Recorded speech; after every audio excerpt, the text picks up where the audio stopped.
When I was asked to speak at John's conference in the fall, I was given the topic of the broken stage on the theater of God's glory, sin and suffering in Calvin.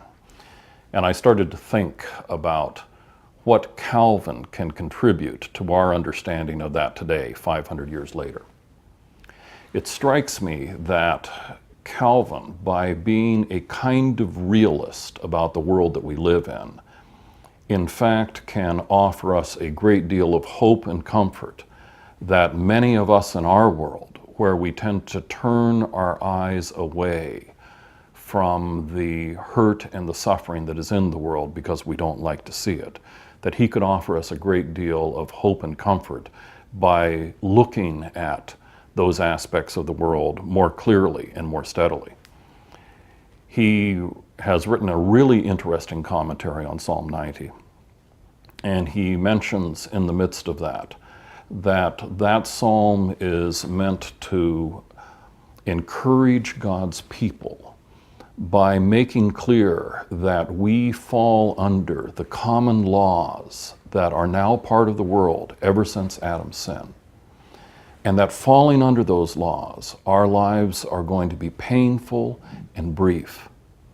And yet for us as Christians, we can see the pain and the brevity for what it is. The pain and the brevity is meant to make us rely on God in ways that we otherwise would not. Calvin stresses the ways in which even Christians tend to think that their days will be endless.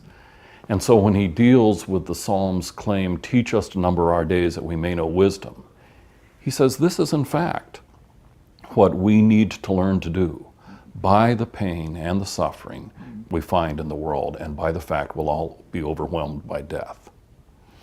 So it seems to me that what Calvin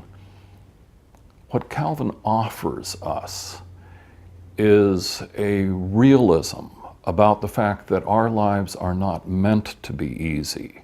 Our lives are not meant to be pain-free. But in fact, in the midst of the difficulty and the suffering and the death and the mourning, we find God, by his Holy Spirit, to be with us moment by moment.